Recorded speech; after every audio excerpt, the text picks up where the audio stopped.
plumber of theirs.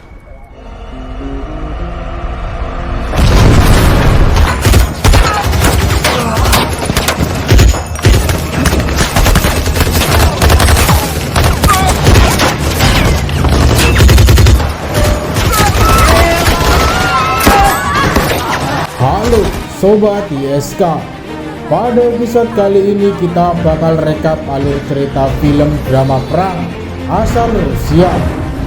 Film ini diadaptasi dari kisah nyata yang bercerita tentang misi berbahaya untuk menjinakkan bahan peledak di kota budaya Palmyra di Suriah yang telah ditinggalkan oleh ISIS. Film ini dirilis pada 17 Februari 2022 dan diganjar dengan rating 5,6 dari 10 bintang berdasarkan situs IMDb. Dan ini dia alur cerita film Once in the Desert.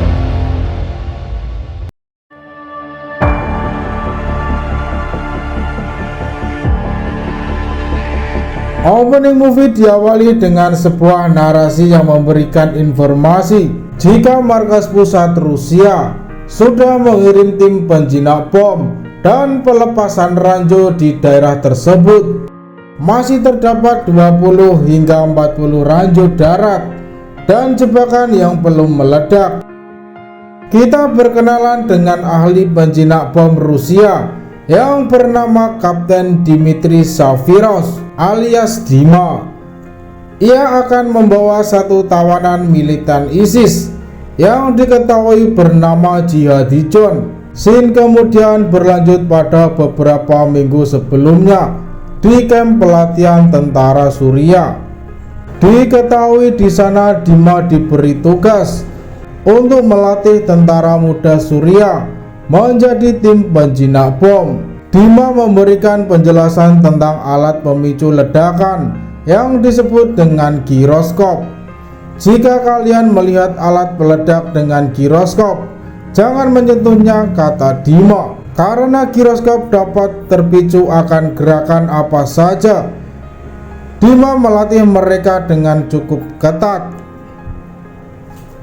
menggunakan ponsel saat latihan menjadi hal yang dilarang oleh Dima karena ponsel dianggap sebagai perangkat geolokasi. Dima kemudian meminta mereka untuk segera bersiap menuju ke ladang ranjau di Palmyra yang telah ditinggalkan oleh militan ISIS. Setibanya di sana, Dima meminta untuk mengaktifkan alat pengacak sinyal. Lalu setelah itu meminta anak didiknya untuk berkumpul dan memberikan pengarahan. Ia mengatakan di ladang ranjau ini sudah 3 penjinak ranjau dari Iran yang tewas. Siapapun yang berhasil menjinakkan ranjau di sini akan mendapatkan sertifikat dan dinyatakan lulus sebagai penjinak bom. 3 anak didiknya kemudian mulai melakukan tugas untuk mencari dan menjinakkan ranjau. Setelah satu ranjau berhasil ditemukan, Dima meminta yang lain untuk berhenti mencari. Dengan menjaga jarak aman, ia memandu anak didiknya untuk menjinakkan ranjau itu. Dima muallim,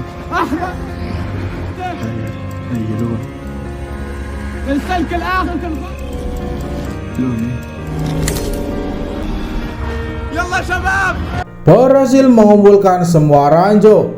Dima kemudian meminta ponsel Riyad dan memintanya untuk mematikan alat pengacak sinyal.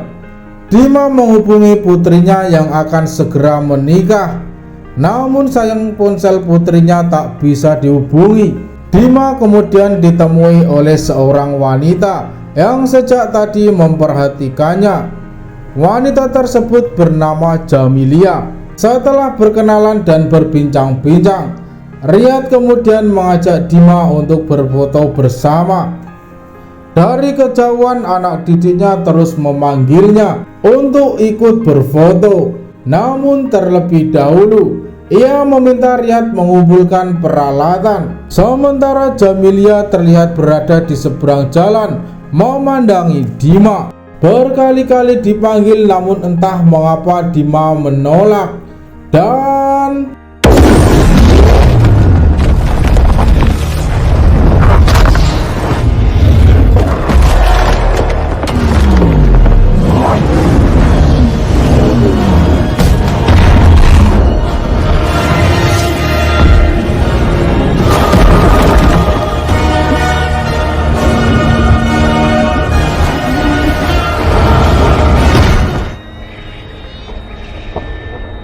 seketika yang tadinya suasana begitu akrab dan senang berubah menjadi mencekam.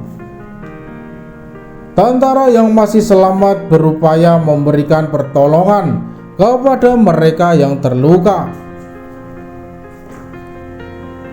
Dima yang juga selamat menemukan anak didiknya sudah tewas. Ia juga menemukan hijab Jamilia yang tergeletak di tanah. Tak lama kemudian helikopter medik datang ke sana untuk memberikan pertolongan. Dima yang dibawa ke helikopter menanyakan di mana Jamilia. Aku tak akan pergi tanpa Jamilia. Pihak medik pun menemukan dan membawanya naik ke helikopter. Bersamanya pergi meninggalkan tempat itu.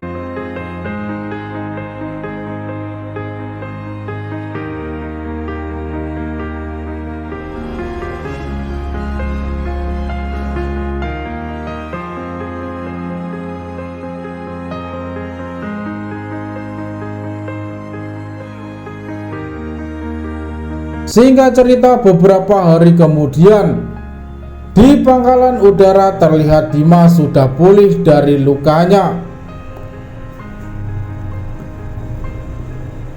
Akibat dari kejadian itu ia dianggap lalai dan melakukan kesalahan, sehingga ia pun dibebas tugaskan oleh atasannya dan disuruh untuk pulang. Saat diberikan pakaian yang ditemukan di TKP ledakan, ia mengatakan ini bukan punyaku. Menemukan ponsel dalam kantongan. Rupanya barang-barang itu milik Jamilia. Ia pun menemui perawat dan menanyakan di mana Jamilia. Untuk korban Surya dikirim dan dirawat di kota Tartus, kata perawat itu. Scene selanjutnya terlihat pasukan tim penjinak bom Rusia tiba di sana untuk menggantikan tugas Dima. Sementara Dima dan beberapa tentara lainnya bersiap-siap untuk pulang. Kita berkenalan dengan komandan pasukan bernama Kapten Konstantin Zilin. Diketahui pasukan penjaga perdamaian akan mengadakan acara penting, yakni konser simbolis Mariinsky di situs budaya Palmyra. Untuk itu tim penjinak bom Rusia di sana ditugaskan untuk membuka dan menjinakkan ranjau dan bom yang telah dipasang oleh militan ISIS, sehingga acara besar yang dimaksud dapat dilaksanakan dengan lancar dan aman. Melihat Zilin, Dima kemudian menghampirinya. Ia mengatakan, aku tak ingin pulang, aku ingin membantu. Aku ingin ke Palmyra bersamamu di sana. Medan ranjau sangat banyak. Kamu butuh orang berpengalaman sepertiku. Ini bukan keputusanku, ini keputusan atasan. Tak lama kemudian atasannya, seorang jenderal, datang ke sana, sehingga Dima pun menghampirinya. Jenderal mengatakan, kenapa kamu masih di sini? Ya, berbagi pengalaman kepada para pemula. Dima juga mengatakan jika berdasarkan informasi masih terdapat setengah ton bahan peledak di Palmyra yang ditinggalkan oleh ISIS. Namun sayangnya aku diperintahkan untuk pulang, padahal aku sangat ingin membantu. Mendengar itu, sebagai penanggung jawab dan pemimpin pasukan, jenderal memerintahkannya untuk tetap tinggal dan membantu tim penjinak bom. Mereka pun berangkat dan ditugaskan untuk menjinakkan ranjau di kebun jeruk. Namun di perjalanan, Lima meminta untuk mampir di tempat ledakan yang pernah menewaskan anak didiknya. Lalu anak didiknya, Riyad, yang ternyata masih hidup, menghampirinya. Lima mengatakan, maafkan aku, Harusnya saat itu sertifikat gue bagikan di markas, sehingga tak ada yang tewas. Mendengar itu Riyad mengatakan, itu bukan salahmu, pihak musuhlah yang telah membunuh tim kita. Lalu setelah itu mereka pun melanjutkan perjalanan. Namun nampaknya perjalanan mereka diblokir karena terjadi peperangan antara militan ISIS dan pasukan Suriah.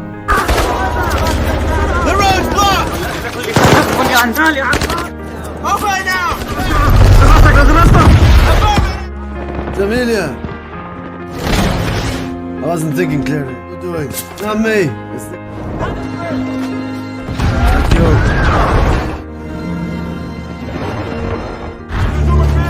Captain Shaburov, go back!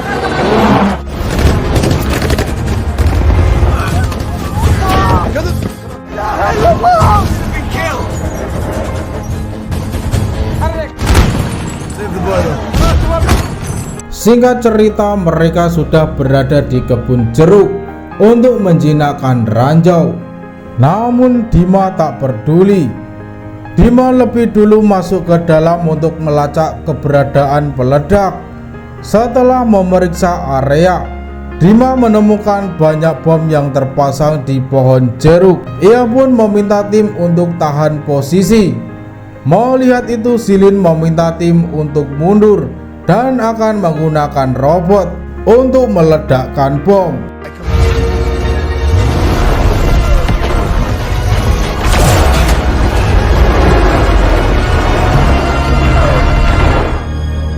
Setibanya di kota, mereka beristirahat sejenak. Silin membelikan boneka untuk putrinya, sementara Dima masuk ke warnet untuk berkomunikasi dengan putrinya. Lalu tak lama kemudian, Dima yang sendiri terus memandang video Jamilia.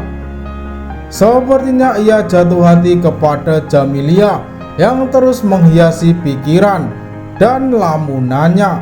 Singkat cerita, mereka lanjut dan berada di tempat kilang minyak.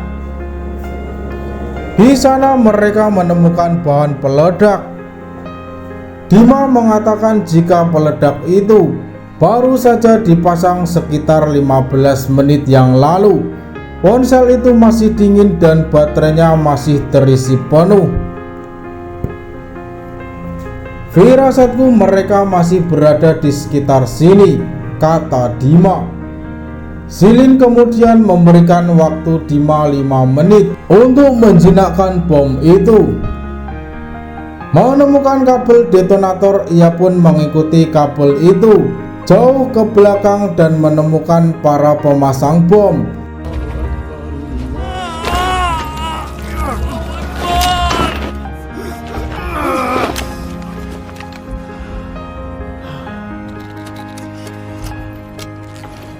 Berhasil membunuh musuh, ia pun melumpuhkan detonator itu dan melepaskan semua kabel-kabel terkoneksi.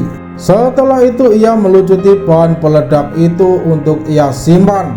Namun melihat itu, Silin marah membentaknya dan memintanya untuk membuang bom itu.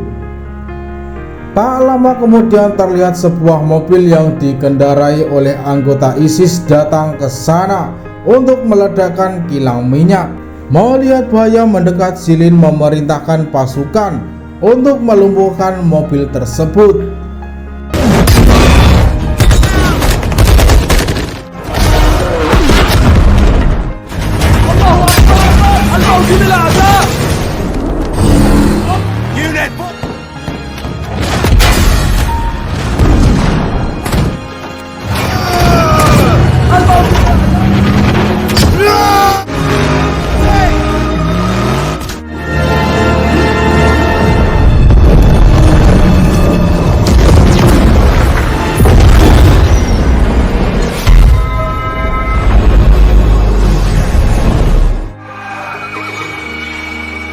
Singkat cerita, mereka melanjutkan perjalanan dan akhirnya tiba di pos komando.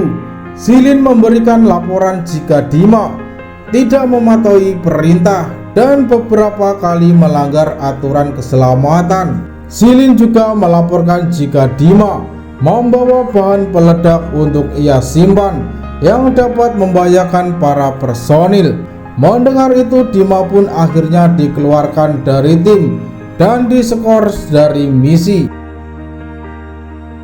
Keesokan harinya terlihat Silin dan pasukannya bersiap untuk pergi ke sebuah desa. Mereka terima laporan jika militan ISIS memasang bom di sumur tua di desa tersebut. Menemui Silin, ia mengatakan, apakah aku bisa ikut membantu? Namun Silin memintanya untuk diam dan tidak usah ikut campur. Mereka pun pergi ke desa tanpa mengajak Dima. Setibanya di desa tersebut, Makarski langsung memeriksa sumur tersebut dan benar saja terdapat banyak bom di sana. Di saat yang sama, di kamp Dima yang gelisah mendengar beberapa kali suara ledakan terjadi di desa itu. Ia kemudian meminta tentara Surya untuk mengantarkannya ke sana, namun ditolak. Ia pun menghajar tentara itu dan melepaskan tinju ke wajahnya. Lalu setelah itu, dengan segera ia dan beberapa orang berangkat menuju ke desa itu. Dima sepertinya sudah terlambat di sana.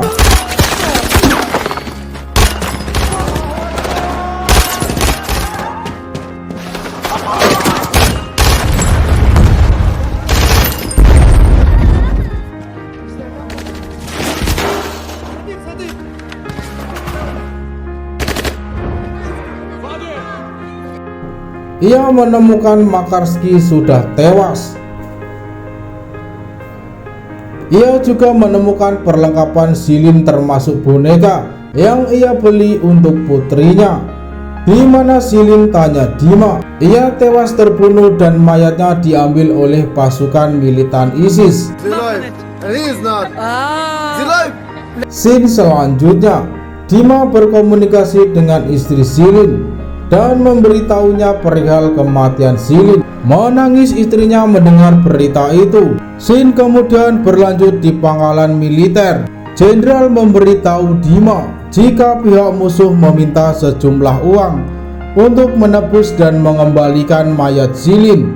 Mendengar itu, Dima meminta izin untuk ikut bergabung dengan tim. Tidak, kata jenderal. Tebusan mayat Silin sudah diatur dan ia sudah menugaskan tim berpengalaman untuk pergi ke sana. Di saat yang sama di tempat terpisah, tim penebus mayat Silin sudah berada di lokasi pertemuan.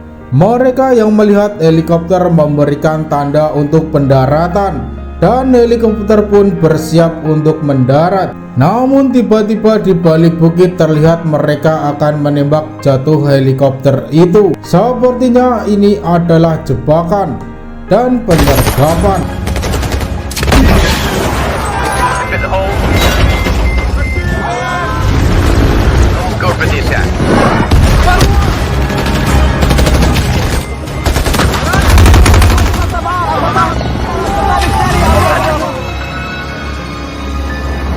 Di markas mereka terima laporan jika penyergapan itu dilakukan oleh sekutu pihak musuh. Mereka sudah menipu kita, kata jenderal. Intelijen telah mengkonfirmasi koordinat target. Jenderal kemudian memerintahkan 2 jet tempur untuk memberikan serangan balasan. Pihak musuh yang berada di sana tidak menyadari sebentar lagi di atas mereka 2 jet tempur akan meratakan mereka. 2 jet tempur yang sudah berada di titik koordinat langsung melepaskan bom.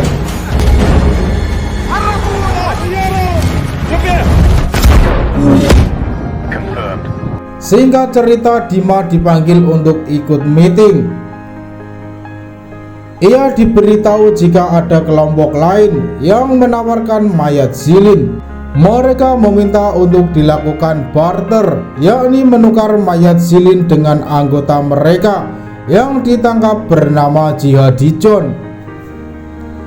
Lalu jenderal datang ke sana dan menugaskan Dima untuk pergi melanjutkan tugas. membersihkan Palmyra dari bahan peledak yang ditinggalkan oleh ISIS. Keesokan harinya, Dima dan pasukannya pun berangkat ke sana. Namun Dima izin kepada jenderal untuk mampir ke camp menemui kawan lama yang bernama Salman. Untuk itu ia meminta bantuan Salman untuk memberitahu Rafiq untuk mengawalnya mengambil mayat Zilin. Setelah Salman menghubungi Rafiq, Rafiq bersedia membantu mereka, sehingga dengan segera mereka pun berangkat untuk menemui Rafiq.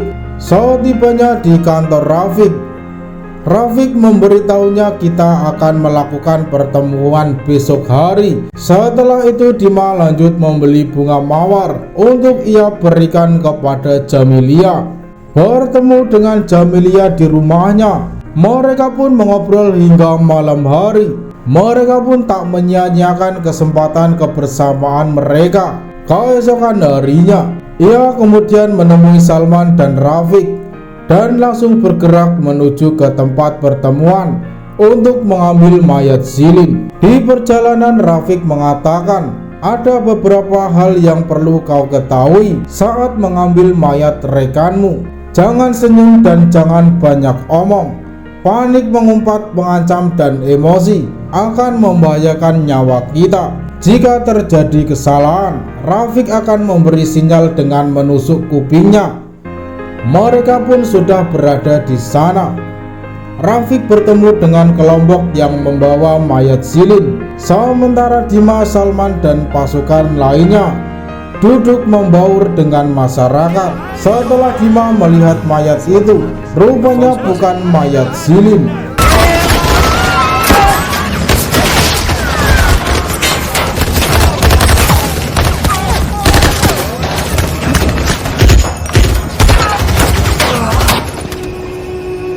Salman kemudian mengambil ponsel milik kelompok itu dan memberikannya kepada Dima.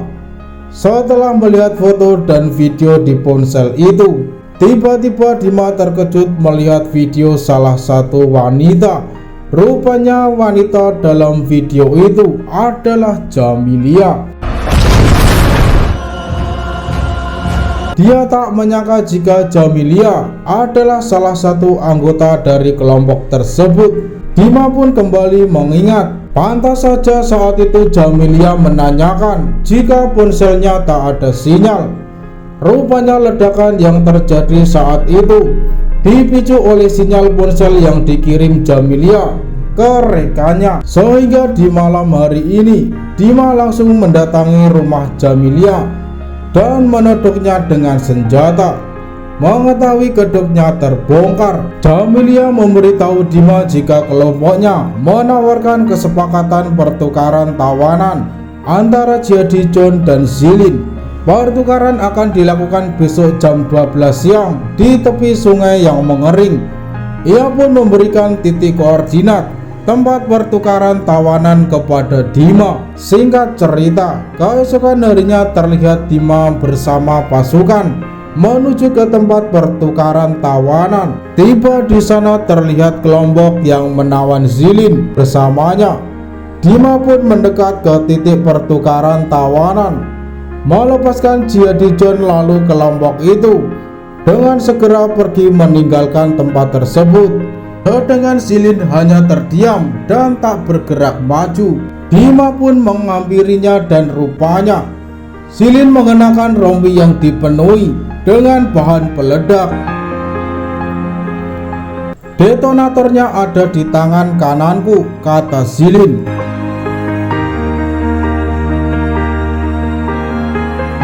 Dima akhirnya berhasil melucuti peledak itu dan Zilin pun tampak lega. Kita harus melepaskan rompi ini dari badanmu karena kita tak boleh membawa peledak ini ke markas. Ya, seperti laporanmu kepada jenderal, sambil tersenyum. Namun saat ke belakang tiba-tiba ia meminta Zilin untuk tidak bergerak. Rupanya peledak itu dilengkapi dengan giroskop yang dapat memicu ledakan dengan gerakan, dan waktu ledakan hanya tersisa 40 detik saja. Dima pun melepaskan rompi tersebut dan meminta Shilin untuk pergi. Aku sudah berjanji pada anakmu, jika kamu akan kembali hidup-hidup, namun kamu juga akan punya putri. Putriku sudah dewasa, ia akan baik-baik saja tanpa aku.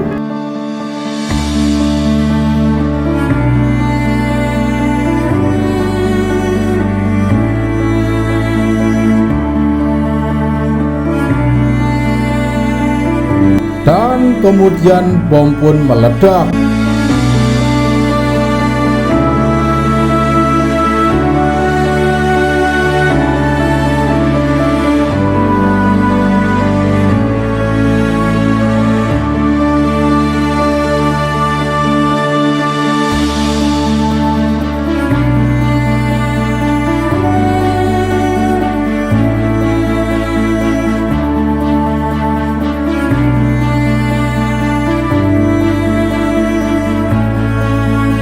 Demikian alur cerita film ini.